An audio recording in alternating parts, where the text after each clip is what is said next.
नमस्कार। इस समय की बड़ी खबरों से आपको करने खबरदार, मैं हूं श्वेता सिंह। इस वक्त की सबसे बड़ी खबर पश्चिम बंगाल से आ रही है, जहां करीब 3 घंटे से ज्यादा का समय हो चुका है। प्रदर्शनकारियों और पुलिस के बीच संघर्ष जारी है। कई प्रदर्शनकारी और पुलिसकर्मी जख्मी हुए हैं। कोलकाता में 8-9 अगस्त को आरजी कार मेडिकल कॉलेज में ट्रेनी डॉक्टर से रेप और फिर मर्डर के विरोध में आज छात्र और मजदूर संगठनों ने नबन्ना मार्च निकाला है। नबन्ना पश्चिम बंगाल सरकार का सचिवालय है, जहां मुख्यमंत्री ममता बनर्जी और सभी मंत्री और अफसर बैठते हैं। इसी मार्च को रोकने के लिए पुलिस के हजारों जवान तैनात हुए। फिर मार्च निकालते प्रदर्शनकारी जब बंगाल सरकार का सचिवालय घेरने निकले तो पुलिस ने लाठीचार्ज किया, पानी की बौछार की, आंसू गैस के गोले छोड़े। प्रदर्शनकारियों को वहां से भगाने का प्रयास शुरू किया। 3 घंटे से कोलकाता की सड़कों पर यह संघर्ष चल रहा है। प्रदर्शनकारियों को नबन्ना जाने से रोकने के लिए 7 रूट पर 3 लेयर में 6000 की फोर्स तक तैनात की गई। 19 पॉइंट्स पर बैरिकेडिंग और 21 जगहों पर डीसीपी तैनात किए गए। इन सब के बावजूद दोपहर 12:30 बजे से जो प्रदर्शन कोलकाता में शुरू हुआ है वो लगातार अभी भी जारी है। इंसाफ, बेटियों की सुरक्षा मांगते प्रदर्शनकारियों को ममता सरकार के सचिवालय जाने से रोकने के लिए पुलिस ने पूरी ताकत लगाई है और इसीलिए कोलकाता की सड़कों पर वो तस्वीरें दिख रही हैं जो पिछले कई वर्षों में शायद नहीं देखी गई। अनुपम मिश्रा हमारे साथ इस समय कोलकाता के हेस्टिंग्स से जुड़े हुए हैं। हम उनसे जानते हैं कि क्या चल रहा है इस समय कोलकाता में, क्योंकि एक एक कर अनुपम हम देख रहे थे तस्वीरों में कि कैसे छात्रों को ले लेकर अब पुलिस वहां से जा रही है। दावा पुलिस की तरफ से किया गया कि पथराव छात्रों की तरफ से किया गया है, पर छात्रों ने इस बात से इनकार किया कि हमारी तरफ से पथराव नहीं किया गया। ऋतिक भी हमारे साथ जुड़े हैं, लेकिन पहले अनुपम आपसे जानना चाहेंगे वहां की परिस्थितियां। जी बिल्कुल श्वेता, इस वक्त मैं आपको दिखाता हूं क्या परिस्थिति है। यहाँ पर प्रदर्शनकारियों को अब खदेड़ा जा चुका है। अभी अभी थोड़ी देर पहले आंसू गैस के गोले छोड़े गए और लगातार उनको खदेड़ा जा रहा है। इस वक्त मैं सड़क दिखा रहा हूं आपको, जहां पर पुलिस एरिया डोमिनेशन का काम कर रही है। यहाँ पर कुछ देर पहले 1000 के आसपास प्रदर्शनकारी पहुंच गए थे, जिन्हें खदेड़ने का काम पुलिस ने किया। आंसू गैस के गोले छोड़े, पुलिस पर भी पथराव किया गया। अब ये सड़क अब पूरी तरह से खाली कर दी गई है। जो प्रदर्शनकारी हैं उनको एक एक करके गिरफ्तार भी किया जा रहा है। देखिए, 2 प्रदर्शनकारियों को गिरफ्तार करके पुलिस इस वक्त ला रही है और ये जो पूरा एरिया था, ये पूरा एरिया प्रदर्शनकारियों से भरा हुआ था। ये नवान्नो जाने से पहले हेस्टिंग्स इलाका है। यहाँ से लगभग 2-2.5 किलोमीटर राज्य का सचिवालय है। बीच में सेकेंड हुगली ब्रिज यानी विद्यासागर सेतु आता है और लगातार पुलिस की ओर से एरिया डोमिनेशन का काम हो रहा है। यहाँ पर हम आपको दिखाने की कोशिश करेंगे। दूर दूर तक पुलिस इस वक्त फैल चुकी है और कोशिश कर रही है जो प्रदर्शनकारी हैं उनको दूर तक खदेड़ा जा सके। अभी भी आंसू गैस के गोले बीच बीच में छोड़े जा रहे हैं और कोशिश की जा रही है कि जो प्रदर्शनकारी हैं उनको यहाँ से पूरी तरह से हटाया जाए। फिलहाल 2 प्रदर्शनकारी यहाँ पर जिनको गिरफ्तार करके लाया जा रहा है वो मैं दिखाता हूँ। ये 2 प्रदर्शनकारी हैं। आपका नाम क्या है, आप कहाँ से आए हैं? दक्षिण विधानसभा क्या आप लोगों की मांग क्या थी? मांग बोले तो देखिए, जैसे आरजी कर में हुआ है, हुआ है।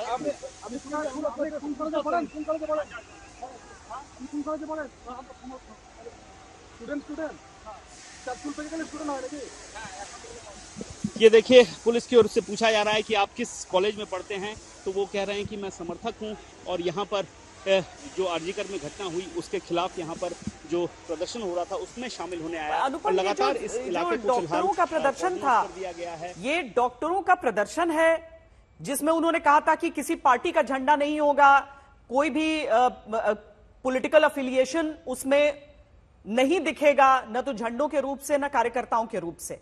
ये जो पूरा प्रदर्शन हुआ है, क्या इसमें मेडिकल छात्र हैं, क्या इसमें छात्र हैं, क्या जो और ऑर्गेनाइजेशंस का समर्थन है? कौन है ये लोग जो आज प्रदर्शन करने के लिए उतरे हैं? जी देखिए, इसमें मेडिकल छात्र बिल्कुल भी आज शामिल नहीं थे। मेडिकल छात्रों ने कल ही ऐलान कर दिया था कि जो कॉल दी गई है नवान्नो अभियान की, उसमें वो मेडिकल के जो छात्र हैं वो शामिल नहीं होंगे।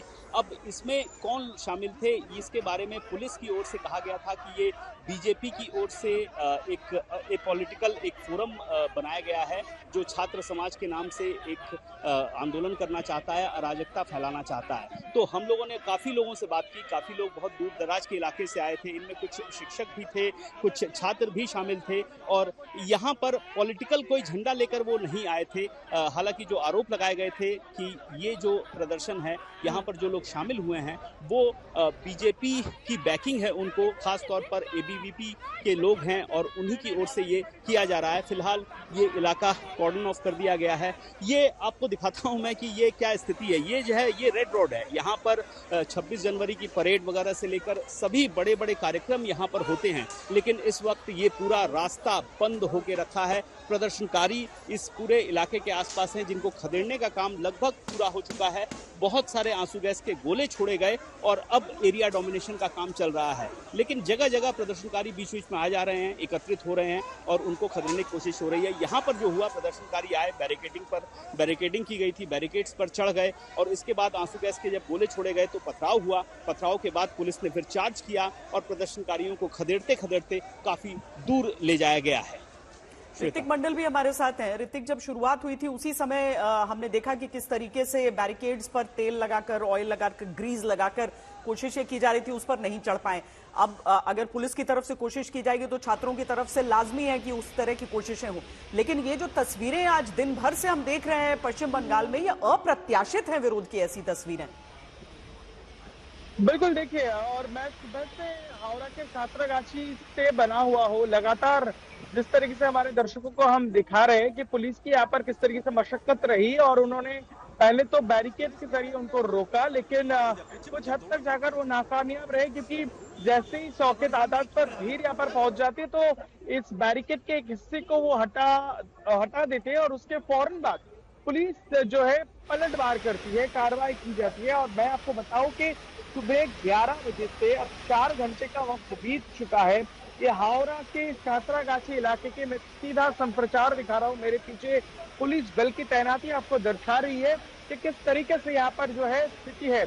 और मेरे पीछे अगर मैं थोड़ा भरूंगा तो आपको अब देखेंगे कि मेरे पीछे अभी भी जो आंदोलनकारी स्टूडेंट्स है, और मैं जरा गौरतलब है कि इस भीड़ के अंदर कई सारे महिलाएं हैं, बुजुर्ग हैं, जो दूर दराज के गांव से आए हुए हैं। मैंने बात की तो जाना उनमें से कई सारे लोग बांकुरा से आए हुए हैं, तो पूर्व पश्चिम बदनापुर से है।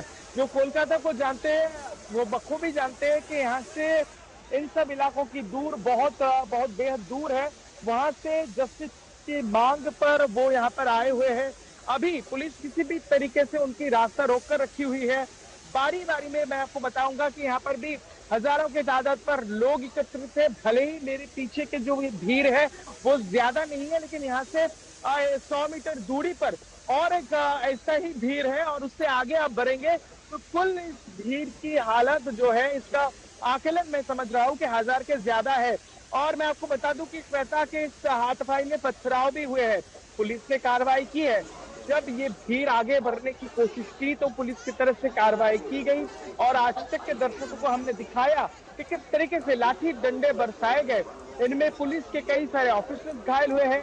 पथराव में रैपिड एक्शन फोर्सेस के जवान भी थे जो घायल हुए हैं। इसके अलावा रोपोकॉप की तैनाती भी थी और पुलिस फिलहाल जो उनको खदेड़ने में, और मैं जो समझ रहा हूँ यहाँ पर इस भीड़ को किसी भी तरीके से उसको रोकने में पुलिस जो है वो समर्थ है और वो रोके रखे हुए। लेकिन लगातार मेरे पीछे आप देखिए कि मेरे पीछे मैं जरा उधर जाऊंगा और दिखाऊंगा कि जिस तरीके से लगातार यहाँ पर नारे उठते नजर आ रहे हैं और ज्यादातर लोगों के हाथों में जो है राष्ट्रीय ध्वज है, नेशनल फ्लैग वो लहरा रहे हैं। मांग जस्टिस की हो रही है।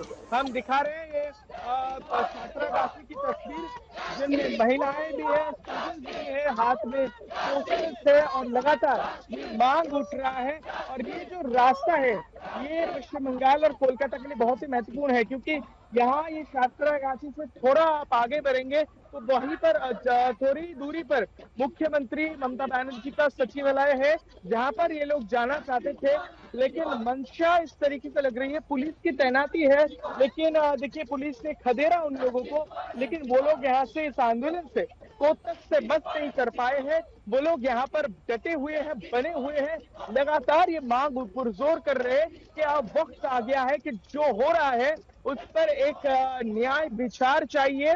और देखिए पिछले कुछ समय से, खासकर 9 तारीख के बाद और 8 और 9 तारीख 9 अगस्त की दरमियानी रात जो दरिंदगी की घटना कोलकाता के आरजी कौर मेडिकल कॉलेज में हुआ, और उसके बाद 14 तारीख यानी 15 अगस्त जो इंडिपेंडेंस डे स्वाधीनता दिवस के बिल्कुल वो वाले रात को जिस तरीके के मंत्र हमने पूरे बंगाल में देखा, अभी भी गुस्सा है, भीड़, आंदोलनरत जो समाज वो सड़कों पर है।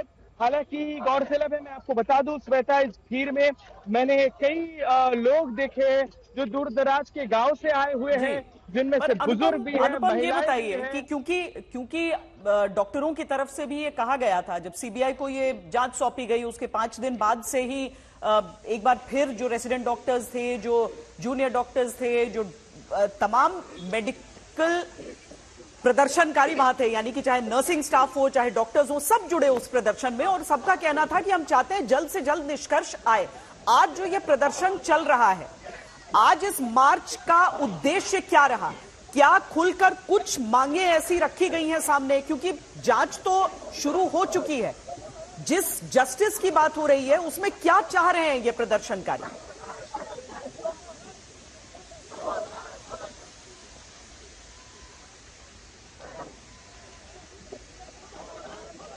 क्या ये सवाल मुझसे है श्वेता? जी जी जी, देखिए मैंने जिस तरीके से यहाँ पर पोस्टर्स, बैनर तो लिए हुए हैं, इस पर स्पष्ट मांग है। बांग्ला में कहूँ तो इस पे यहाँ पर जिस तरीके से नारे उठ रहे हैं, दाबी एक, दफा एक, दाबी एक, ममतार पदत्याग, यानी मुख्यमंत्री ममता बनर्जी का जो है वो इस्तीफे की मांग कर रहे हैं। वी वांट जस्टिस, ये नारे उठते दिख रहे हैं, लेकिन इस पर सियासी जो गहमा गहमी वो जरा मैं दर्शकों को और आपको बता दूं कि किस कारण इतना प्रेशर और दबाव में तृणमूल सरकार आ गई है। क्योंकि हमने देखा किस तरीके से बाकायदा प्रेस कॉन्फ्रेंस के जरिए पुलिस के आला ऑफिसर्स, चाहे वो हावड़ा के हो, बंगाल के हो, वो तमाम जो पुलिस ऑफिसर्स, उन्होंने ये इस बात की पुष्टि कर दी थी कि दरअसल ये आंदोलन गैर कानूनी है। जिस संगठन के नाम पर यह आंदोलन हो रहा है, इस नाम पर कोई संगठन है ही नहीं, और जिस तरीके से कायदे से उन्हें अनुमति पुलिस से लेनी चाहिए थी, उन्होंने लिया नहीं। उनका हवाला रहा कि सिर्फ एक ईमेल के जरिए ये इस बात की भनक पुलिस तक पहुंचाई गई है इस तरीके से एक आंदोलन होगा। लेकिन कहीं ना कहीं पुलिस के पास ये कहना है कि उसके पास जो पुख्ता जानकारी और खुफिया जानकारी, और पुलिस इस बात को भी सामने रख रही है कि उनके पास इस तरीके के एविडेंस है जो आगे चलकर कानूनी कार्रवाई के दौरान वो कोर्ट के सामने पेश करेंगे कि इसके आड़ में दरअसल एक राजनीतिक मकसद को जो है उसको अंजाम देने की कोशिश की जा रही थी। उनका अंदाजा था कि इस आंदोलन के जरिए दरअसल इस सरकार के ऊपर और दबाव बनाने के साथ साथ कोलकाता और हावड़ा के में तनाव फैलाने की मकसद इनकी है। और तृणमूल का ये आरोप रहा है कि दरअसल ये बीजेपी कर रहे हैं, लेकिन चेहरे और ये दिखा रहे हैं उनके पास, उनके साथ एक खोटा है, दरअसल छात्र संगठन के नाम पे वो कर रहे हैं। तो सियासी जो घमासान उसको अगर हटा दे, लेकिन हम देख रहे हैं कि यहाँ पर पुरजोर होती मांग, मुख्यमंत्री ममता बनर्जी की इस्तीफे की मांग की जा रही है पूरे मसले को लेकर। बड़ी बात यह है अनुपम, अगर आपको आवाज आ रही है, बड़ी बात यह है कि ये जितने भी प्रदर्शनकारी हैं वो किसी पार्टी का झंडा लेकर यहाँ पर आए नहीं हैं। वो कह रहे हैं कि हम इस मामले में इंसाफ की मांग लेकर यहाँ पर आए हैं। जाहिर है कि जिसकी सरकार होती है उसकी तरफ से दूसरी विरोधी पार्टी के ऊपर ये आक्षेप लगाए जाते हैं कि ये तो राजनीतिक आंदोलन है, लेकिन ममता सरकार को भी इस समय मालूम है कि जनता का रोष जितना है, जितना गुस्सा जनता में है, वो केवल इस तरह के आरोपों से खारिज नहीं किया जा सकता।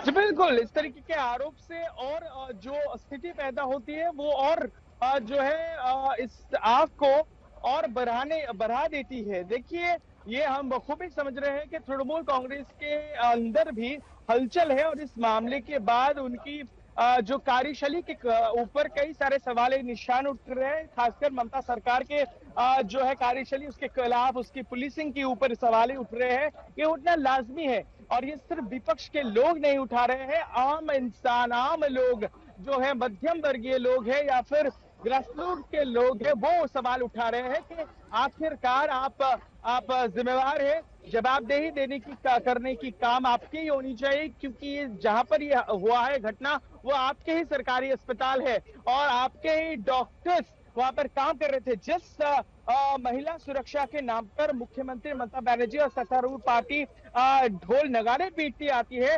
वही जगह पर उनकी ही एक जूनियर डॉक्टर उनकी ड्यूटी के दौरान इस तरीके से उनकी हत्या कर दी जाती है और जिस पर कई सारे सवाल उठते हैं कि पुलिस की कार्रवाई क्या हुई, उस पर सवाल निशान बरकरार है।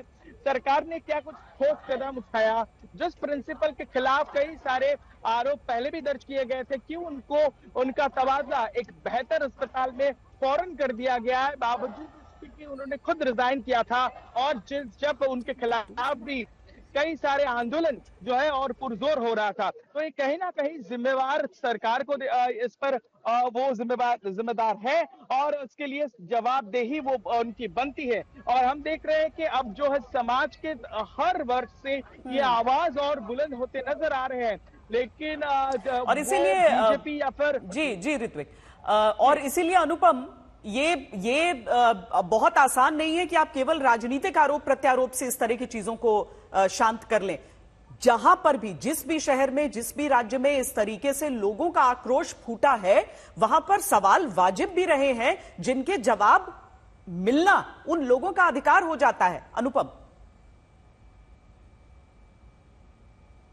जी श्वेता, देखिए, सबसे पहले बताऊं कि इस तरह का एक स्वतःस्फूर्त आंदोलन या विरोध प्रदर्शन शायद ही ममता बनर्जी को उनके 13 साल के करियर में इससे पहले देखना पड़ा है या झेलना पड़ा है। ममता बनर्जी ने इससे पहले बहुत कुछ देखा है, बहुत आंदोलन हुए, हमने संदेश खाली देखा है। इलेक्शन के समय में काफ़ी दबाव था ममता बनर्जी पर, टीएमसी सरकार पर, और उससे पहले भी बहुत सारे आरोप लगे हैं। लेकिन इस घटना के बाद से जिस तरह से 14 तारीख की रात को महिलाओं ने रिक्लेम द नाइट एक आंदोलन चलाया, जहां पर लाखों की संख्या में महिलाएं सड़कों पर निकली, बिना किसी बैनर के, बिना किसी राजनीतिक पार्टी के झंडे के तले, वो एक अभूतपूर्व और इससे पहले नहीं देखा गया एक तरह से कोलकाता में इस तरह का आंदोलन था जो ममता बनर्जी ने अपने करियर में नहीं देखा। और उसके बाद भी जिस तरीके से डॉक्टर्स लगातार आंदोलन कर रहे हैं,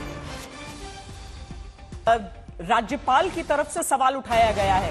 प्रदर्शन को दबाने के लिए जिस तरह की कार्रवाई ममता सरकार की तरफ से की जा रही है, उसको लेकर ये सवाल उठाया गया और बीजेपी ने कल 12 घंटे के बंद का ऐलान किया है। 30 अगस्त को बीजेपी का ताला लगाओ अभियान, राज्य महिला आयोग में ताला लगाने जाएगी भारतीय जनता पार्टी। तो भले ही अनुपम आज के प्रदर्शन को यह कहा जाए कि ये राजनीति से प्रेरित है और राजनीतिक लोग इसमें शामिल हैं, ये ममता सरकार की तरफ से आरोप भले ही आज लगाया जाए, लेकिन बीजेपी ने भी यह तय कर लिया है कि वहां पर इंसाफ की आवाज को लेकर वो एक विपक्षी पार्टी की अपनी पूरी भूमिका निभाने वाली है। अनुपम जी श्वेता, देखिए, सबसे पहले हमने जो देखा, जब एक घटना हुई उसके बाद से लेफ्ट फ्रंट की ओर से लगातार विरोध प्रदर्शन किया गया, जबकि भारतीय जनता पार्टी जो प्रधान विरोधी पार्टी है उसकी ओर से शुरुआत के कुछ दिन, 4 या 5 दिन, जिस तरीके से जो जिम्मेदारी बनती है प्रधान विरोधी पार्टी की वो निभाते हुए हमने नहीं देखा। लेकिन अब धीरे धीरे ये देखने को मिल रहा है कि भारतीय जनता पार्टी जो लोकल यूनिट है, पश्चिम बंगाल की जो यूनिट है, वो अब सड़कों पर उतर रही है और जो उसकी भूमिका होनी चाहिए वो उसको निभाने की कोशिश कर रही है। फिलहाल बीजेपी की ओर से 12 घंटे का बंगाल बंद बुलाया गया है। महिला आयोग के दफ्तर पर ताला लगाने की, घेराव करने का, ताला लगाने का उनका प्लान है। इसके अलावा बहुत ही लंबी एक कार्यसूची उन्होंने जारी की है जो लगभग 4 सितंबर 5 सितंबर तक चलेगी और लगातार आंदोलन होगा। वहीं सीधी सी बात है कि इस मामले को भुलाना नहीं है बल्कि अपने अंजाम तक इंसाफ दिलवाना है। बहुत बहुत धन्यवाद अनुपम आपका और ऋत्विक आपका इस पूरी चर्चा में जुड़ने के लिए। लेकिन कोलकाता की सड़कों पर इस समय भी विरोध प्रदर्शन जारी है और पुलिस की तरफ से मोर्चेबंदी की पूरी कोशिश भी की।